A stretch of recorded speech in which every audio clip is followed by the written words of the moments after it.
guys, Ryan here for Bender Wins, and today I'm going to talk about what does it take to become a professional sports bettor. So basically, a bettor who does it for a living.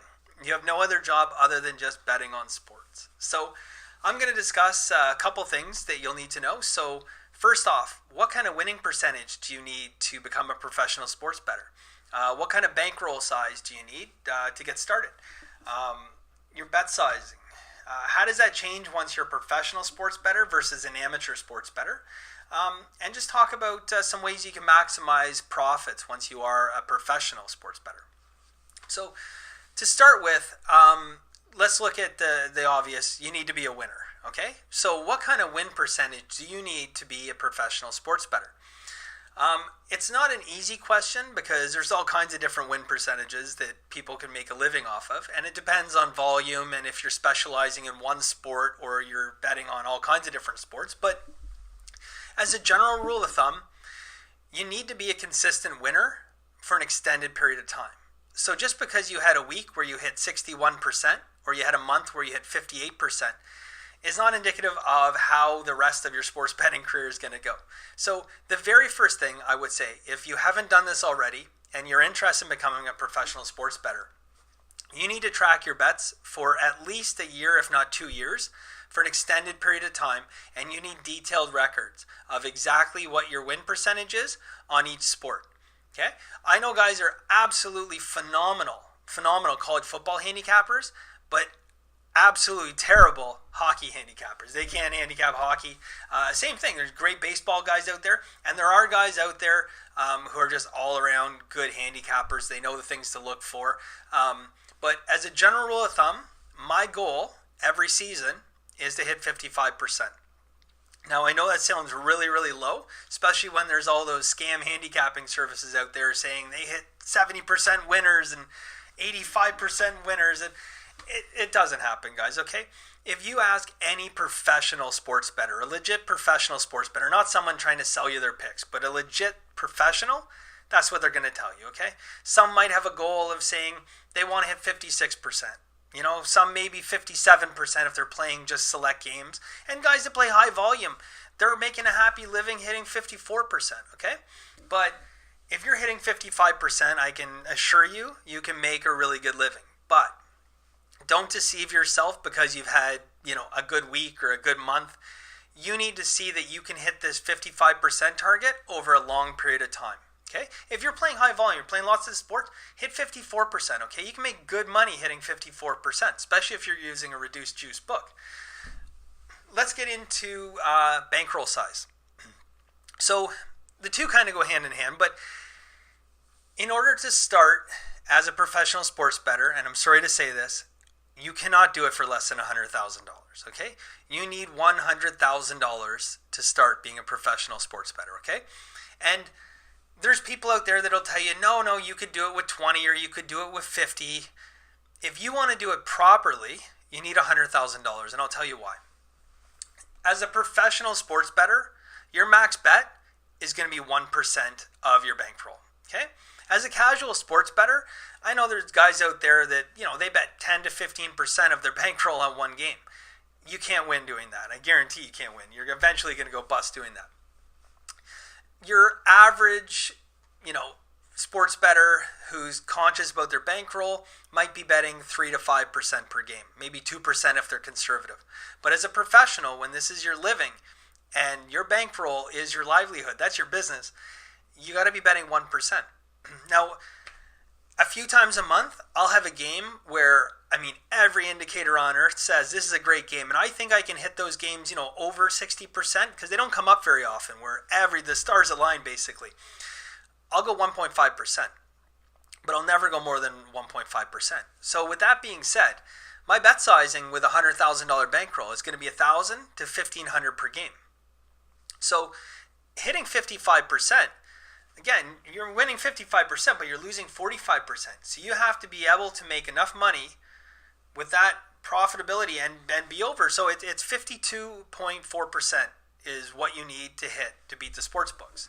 So 55%, it's not a huge margin above that. So again, you need to have a large enough bet size that you can make a sustained profit and a good living doing this to make it worth your while.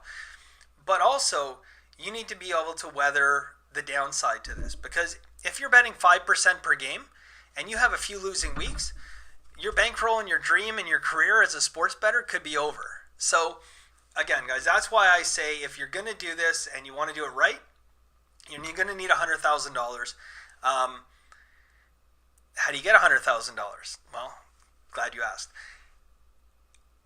I think most sports bettors would get it from betting on sports. So, start with what you have, work it up. I would say that, if you put in a consistent year to 2 years, I wouldn't even go a year, guys. I honestly go 2 years. I know I'm raining on people's parade here, but you're going to want to put in 2 years. Like, especially if you're serious about this, guys, a 2-year investment of time to make this your career, it's worthwhile. Like, if you want to become a doctor or mechanic or whatever, you got to go to school for that and you got to put the time in. It's no different with sports betting. So I would say, make it your goal today to keep detailed records going forward so you know exactly what you're doing, and to try and turn your bankroll into $100,000 in 2 years.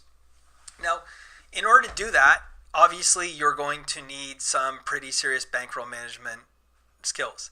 So the number one pitfall of sports bettors is overbetting, okay? And when you become a professional sports bettor, and what separates the professionals from the amateurs, and you look at true professionals, some professionals, they don't even watch the games. I do, but they don't even watch the games. They put it in. A lot of their decisions are just based on math. They check the results and cash the tickets, and it's business as usual, okay? The problem with your amateur sports bettor and why sports books are so profitable, it's not the juice they're taking. It's people chasing, okay? You get someone who goes on a sustained losing streak, okay? And they lose 15% of their bankroll or 20% of their bankroll. Or even worse sometimes, guys that build their bankroll up 30, 40% and then lose it all over the course of a month or 2 months. It's natural human instinct to try and get that back. And that is the one thing you cannot do as a professional sports bettor. So if you're prone to that, if you're prone to making snap decisions or chasing, you need to work that out before you become a professional sports bettor. Because if you're going to do this as a career, you can't be jeopardizing your livelihood or how you support your family trying to chase to get your money back. So, other thing, I talked about bet sizing and stuff. So yeah, bet size 1%, guys. Try to do this for a period of 1 to 2 years. You have to keep detailed records. There's a lot of sites online that you don't even have to bet. Like, I would suggest if you're good at it, keep betting. But you can, there's Pick Monitor, Capper Tech, things. You can go and you can create free accounts and you can post all your picks on there and it'll track it automatically. And I actually recommend using Pick Monitor because Pick Monitor gives you really detailed stats. Not only your win percentage, but your average bet size, the average odds at which you're betting. And it's really excellent research material to go back and look and say, okay, what sports am I excelling at and what sports do I really need to work on, okay? You might have a 54.5% win rate in baseball and 55 in hockey and you're hitting 47 in football, okay? Well, that tells you right there, maybe you either need to cut football out or you need to, if you're a true professional, you're going to figure out how to improve your game. But this is really important details. It's not good enough to just say I'm a 55% sports bettor across all the things. Okay, you have to have a look at the blended averages. Okay, there are sports that I won't bet, and I've tried. I've tried to improve. I always try to improve research, and I don't have a knack for it, so I don't do it. But at the end of the day, it helps my winning percentage by not betting those. So you don't have to be an action junkie and bet every game. So maximizing profit. So as a professional sports bettor, you need to be prepared to utilize all kinds of different tools. So that basically means that before you become a professional sports bettor, you're going to have to open up a number of accounts at a number of places. So that's assuming that you're going to be betting offshore. If you're betting at live casinos, you need to be prepared to basically do a lot of legwork to jump from casino to casino trying to find the best odds, the best price, so it's a major commitment, guys. putting your sports picks in. That's another thing. And I know this is like, it's very kind of broad-based video, but and I'll dive deeper into kind of every topic that I talked about in future videos. But, betting, I'll give baseball as an example. Like, people think, okay, fine. You wake up in the morning, you look at the line, say, that game looks good, that game, and you put it in. No, it doesn't work like that, okay? It really is. It's a full-time job. Like, you spend 7, 8, 9, 10, sometimes 12 hours a day looking at numbers and looking at all kinds of different variables. I'll take a baseball game, for example, okay? So, they're basically, you like the under on a game, okay? It's not good enough just to know the pitchers, okay? Obviously, you need to know the weather. Is the wind blowing in? What's the record when the wind is blowing in? Wind blowing in at a baseball stadium isn't always a good thing for the under, believe it or not, okay? What is the record if the wind is blowing left to right at a certain speed, okay?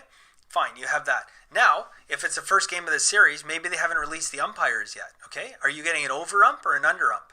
Not all umpires in baseball are created equal. And you cannot bet an under or an over for that matter in baseball unless you know the umpire, okay? There's umpires that if you just bet and you just follow, they're called under umpires, basically. They have really large strike zones, not a lot of walks. If you just bet the unders on those umpires, some of them are hitting 55, 56%. Now you couple that with, certain pitching matchups, maybe a lefty versus lefty matchup, things like that, and that's where you're going to get the numbers. But you're not going to just jump on a computer and say, oh yeah, I know Clayton Kershaw is pitching today. I'm just going to, that's got to be an under. No, absolutely not, okay? You really have to be willing to put the time in to learn, and you have to be willing to continue to research and to grow. Vegas and the line setters, they make a living out of putting trap lines out and tricking the public, and it's what they do, guys. If you don't believe me, you can get a software, and you will need a software, by the way, but Sports Insight or something like that, it'll tell you where the public money is going, and you can have a look at that. Now, just fading the public, betting against the public on its own, not a winning strategy overall, but it certainly does help to let you know if you're on the right track, guys. So I hope that helps. Basically just wanted to kind of touch on that. Any questions or anything, guys, please leave it in the comments below. If you wouldn't mind giving me a like, this is a new thing. I am going to elaborate a lot more on pretty much everything I talked about now in future videos, and just kind of give you guys an inside look at what it takes to be a professional sports bettor. So once again, guys, my name is Ryan, and thanks for watching. Take care.